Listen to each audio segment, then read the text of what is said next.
I flew to the US to see my daughter. The neighbor said, she's dying in the ICU and her husband is partying.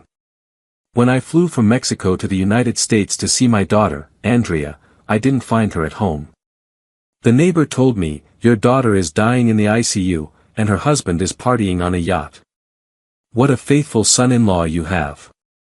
So I did just one thing, and by the next day, he had 34 missed calls from me. But this was just the beginning of my plan.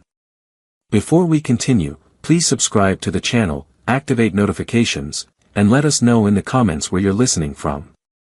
The flight from Guadalajara to Miami was 4 hours long. 4 hours staring at the clouds through the airplane window, thinking about the surprise I had for my daughter, Andrea. I hadn't seen her in 6 months. 6 months since she moved with her husband, Brandon, to Fort Lauderdale for his job at a tech company. Dad, we're incredibly busy with the move and everything, she had told me the last time I suggested visiting. It's better if you wait a couple more months. But at my age, every month counts, so I bought the ticket without telling her. A surprise. I would arrive at her house with the tres leches cake she loved so much, the one I had learned to make following her grandfather's recipe. The taxi dropped me off in front of a 2-story house in a quiet Coral Springs neighborhood. A perfectly manicured lawn, palm trees in the yard, 2 cars in the driveway. One was Andrea's Honda Civic, the other a BMW I assumed was Brandon's. I rang the doorbell once, twice, nothing. I rang again, this time more insistently. Total silence. I took out my phone to call Andrea when I heard a voice from the neighboring house. Are you looking for someone? I turned around. A woman in her 60s was in her garden watering flowers with a hose. She had gray hair, thick glasses, and a curious but kind expression. I'm looking for my daughter, Andrea Mendez. Well, she's Andrea Sullivan now. She lives here. The woman turned off the hose and approached the fence that separated the properties. Are you Andrea's father? Yes, ma'am. I came from Mexico to visit her. It's a surprise. The woman's expression changed completely. The curiosity transformed into something that looked like pity mixed with indignation. Oh, sir, didn't anyone tell you? A chill ran down my spine. Tell me what? Your daughter is in the hospital, in the ICU at Memorial Regional. She's been there for 3 days. Severe pneumonia that got complicated. The ambulance came to get her on Tuesday night. The tres leches cake fell from my hands. The plastic container bounced on the cement but didn't open. What? Andrea is in intensive care? Yes, sir. And your son-in-law, the woman paused as if deciding whether she should continue. Your son-in-law, Brandon, is partying on a yacht. I saw him this morning getting on with a group of friends, music, drinks, laughter. As if nothing was wrong. But what he didn't know was that this information would give me the power I needed. Are you sure? My voice came out calmer than I felt inside. Completely. I've lived here for 15 years. I know all the neighbors. Andrea is a lovely girl, she always greets me. She helped me when I fell last month. But that husband of hers, she shook her head. 3 days she's been gravely ill in the hospital, and he's organizing parties. What a faithful son-in-law you have. I picked up the cake from the ground. My hands were shaking, but my mind was strangely clear. Do you know which hospital exactly? Memorial Regional Hospital. On Hollywood Boulevard, about 20 minutes from here. Thank you, Mrs. Marta. Marta Gonzalez. I'm from Michoacán, that's why I recognize the Mexican accent. Thank you, Marta. You saved me. I called an Uber immediately. While I waited, I dialed Andrea's number.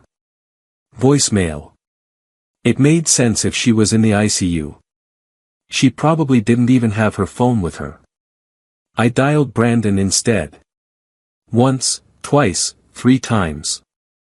Voicemail. In his automated message, you could hear background music and laughter. The Uber arrived in 7 minutes. A young driver named Jose, also Mexican, from Veracruz. Memorial Regional Hospital, please. It's urgent, a sick family member. My daughter is in the ICU and I just found out. Jose sped up without saying another word. The trip that normally took 20 minutes, he made in 14.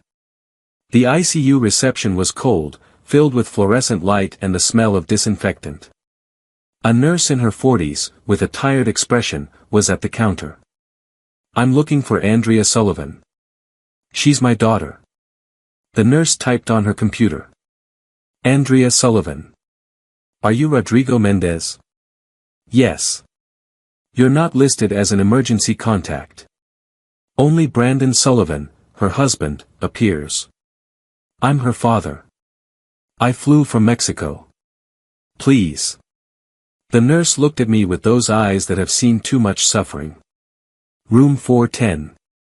She's sedated, but you can see her for 10 minutes.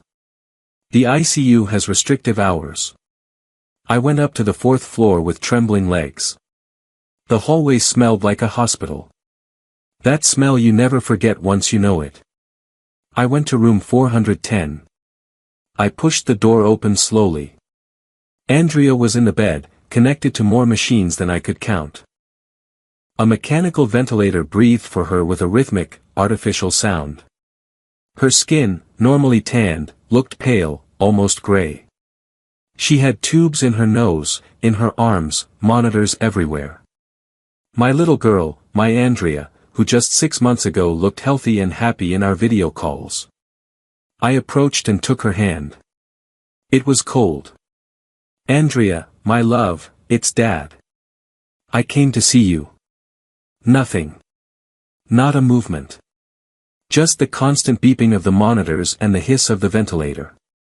Mr. Mendez. A doctor entered, a young Latina woman with her hair pulled back in a tight ponytail. I'm Dr. Ramirez. I'm in charge of your daughter's case. What happened? How is she? Andrea arrived 3 days ago with severe bilateral pneumonia. It quickly complicated with sepsis. We had to intubate her because her oxygen saturation dropped dangerously low. She's sedated so the ventilator can do its job. Is she going to recover? Dar. Ramirez chose her words carefully. The next 48 hours are critical. Her immune system is fighting.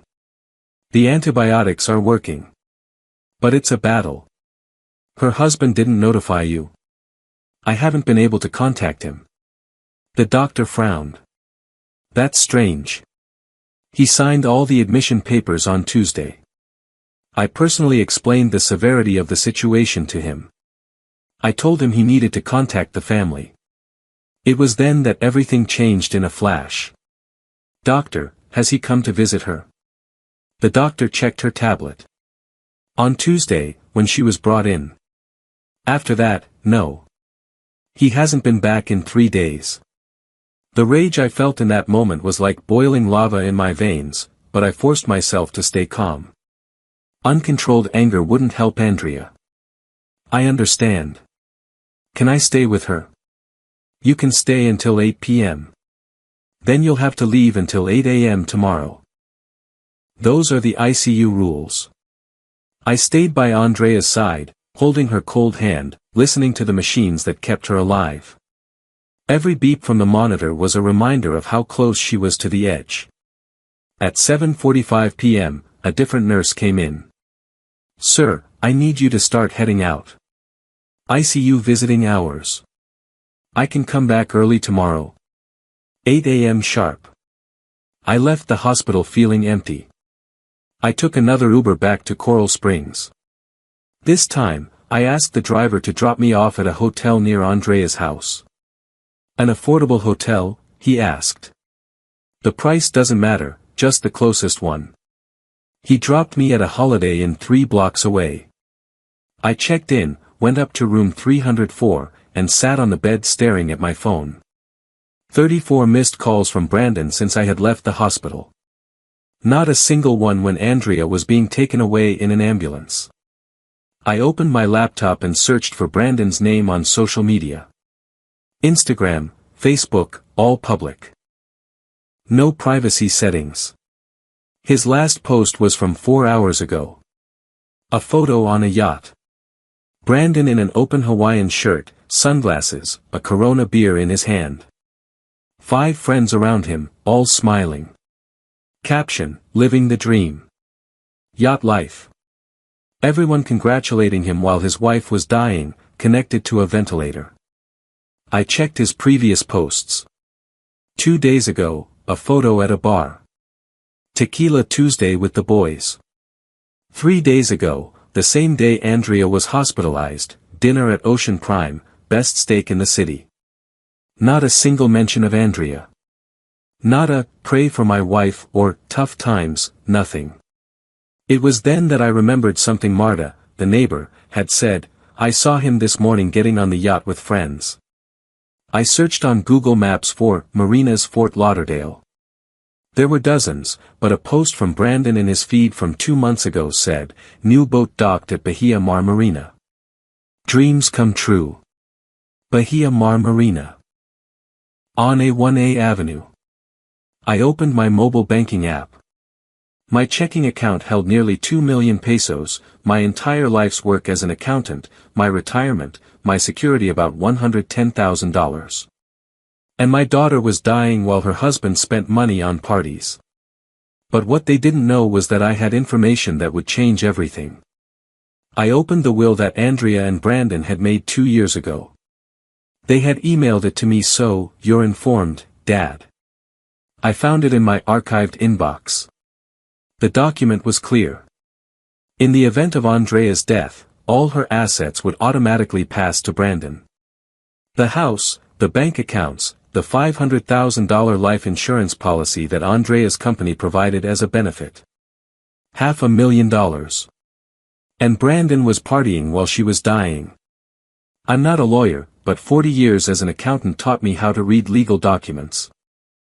It also taught me that in the United States, inheritance laws are very specific about spousal abandonment and negligence during a terminal illness. I called a number I found on Google, Family Lawyers Miami, free consultation. A woman with a professional accent answered. Goldstein and Associates. Good evening. I need an urgent consultation regarding spousal abandonment and a will modification. Are you the client? It's for my daughter. She's in the ICU, intubated. Her husband is partying on a yacht. A pause. When can you come to the office? Tomorrow at 9 a.m. It's urgent. I'll schedule you with Mr. Goldstein.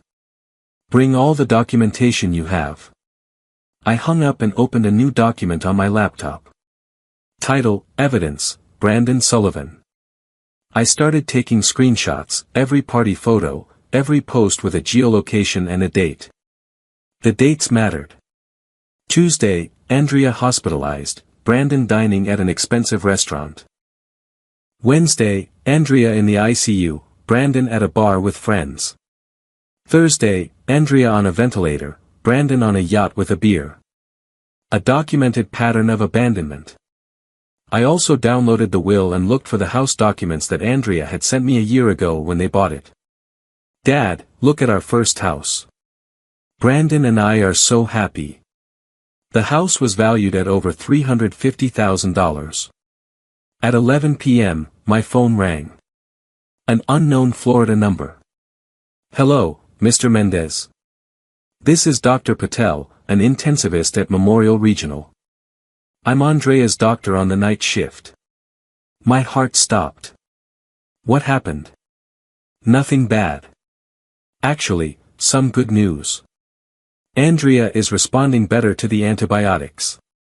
Her oxygen saturation has improved. She's still in serious condition, but she's stable.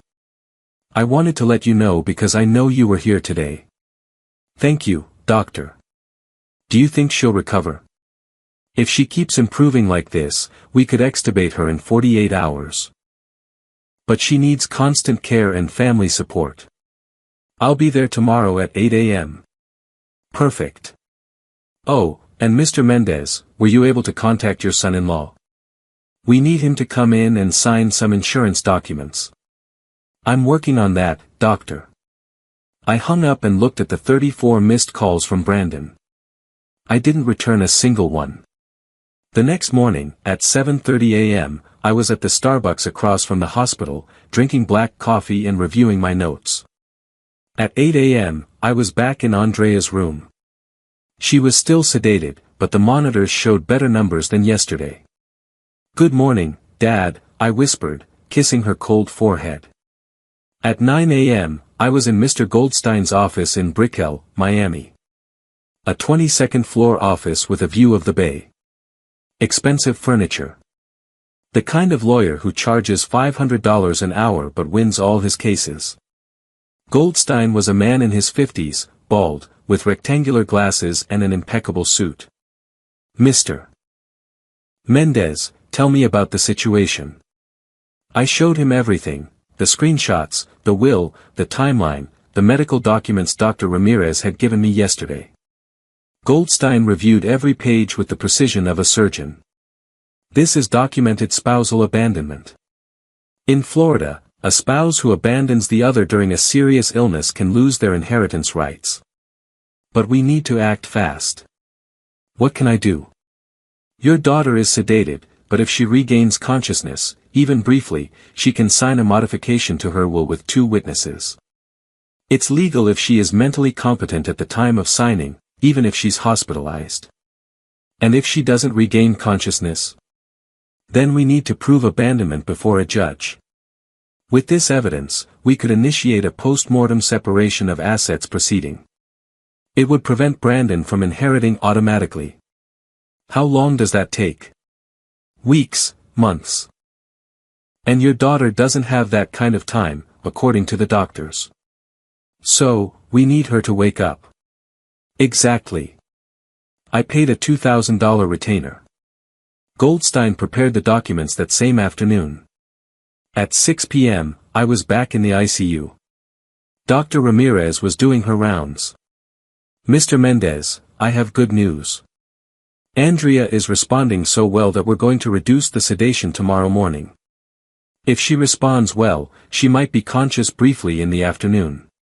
Briefly? For how long? Maybe 30 minutes, an hour at most. Then she'll need to rest. "Doctor, when she's conscious, can she sign legal documents?" The doctor looked at me with immediate understanding. She was Latina, she understood family complexities. If she is oriented to time, place, and person, then technically, yes. Problems with the husband? Let's just say I need to protect my daughter. I understand. Tomorrow at 3 p.m., I'll reduce the sedation. If she wakes up well, you'll have your window. The next day, at 2:45 p.m., I was in room 410 with Mr. Goldstein and his assistant as a witness. Goldstein had brought the documents, a new will, power of attorney, separation of assets. At 3 p.m. sharp, Dr. Ramirez reduced the sedation. "Now we wait," she said. 15 minutes later, Andrea's eyelids began to flutter. "Andrea, my love, it's Dad. Open your eyes." Her eyes opened slowly, confused, frightened by the tube in her throat.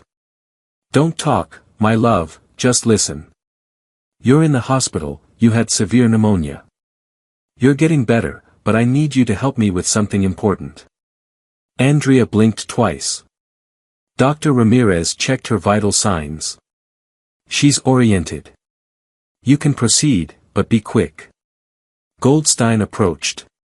"Andrea, I'm Mr. Goldstein. Your father hired me. We need you to sign these documents to protect your assets. Do you understand?" Andrea nodded weakly. I showed her the screenshots of Brandon on the yacht, at the bars, the dates. I saw her eyes fill with tears. "I'm sorry, my love, but you need to protect yourself." Goldstein placed the documents on a clipboard over her bed. With a trembling hand, Andrea signed 3 documents. Goldstein and his assistant signed as witnesses. Done, Goldstein said. All legal. Andrea closed her eyes again, exhausted. Dr. Ramirez checked the monitors. She needs to rest now. We left the room. Goldstein put the documents in his briefcase. Mr. Mendez, these documents now establish that 1. All of Andrea's assets will pass to a trust controlled by you. 2. Brandon is excluded from any inheritance. 3. You have full power of attorney for financial and medical decisions. When do they take effect? Right now. I'll register them with a notary today. By tomorrow, they'll be in the Florida legal system. 2 days later, Andrea was extubated. 3 days after that, she was moved from the ICU to a regular room. A week later, she was discharged with oral antibiotics and orders for complete rest. Brandon showed up at the hospital on the day of her discharge. He walked into the room with flowers and a look of feigned concern. Baby, I was so worried. My phone fell into the water on the yacht, and I lost all my contacts. Andrea looked at him with cold eyes. Brandon, I want a divorce. What? Baby, no. I saw the photos. My dad showed them to me. 3 days of partying while I was dying. I can explain. There's nothing to explain. And by the way, you no longer have access to my accounts, or the house, or the insurance. I signed documents. Brandon's face went from fake concern to real panic. What documents? The ones that protect me from people like you. Brandon looked at me with pure hatred. You did this, you meddling old man. I just protected my daughter from a husband who preferred to drink on a yacht while she was dying. Brandon stormed out of the room, furious. 6 months later, the divorce was finalized. Andrea got the house. Brandon had to pay off half the remaining mortgage as part of the settlement. She moved back to Guadalajara, found a job at a Mexican company, and now lives in an apartment 10 minutes from my house. We have dinner together every Sunday. Sometimes I see her looking out the window, and I know she's thinking about everything that happened, about how close she came to dying, about how close she came to leaving everything to a man who was worthless. Thank you, Dad, she tells me every time. That's what fathers are for, my love. As for Brandon, according to what Marta told me via WhatsApp, he still lives in Fort Lauderdale, alone in a small apartment. His Instagram account is now private. I flew to the United States to see my daughter. What I found was a betrayal. What I did was protect her with a simple flight and a signature. Sometimes the most effective revenge isn't violence, it's well-documented justice. If you liked this story, give the video a like, subscribe to the channel, and share your opinion in the comments. To listen to the next story, click on the video on the left. Thank you for listening.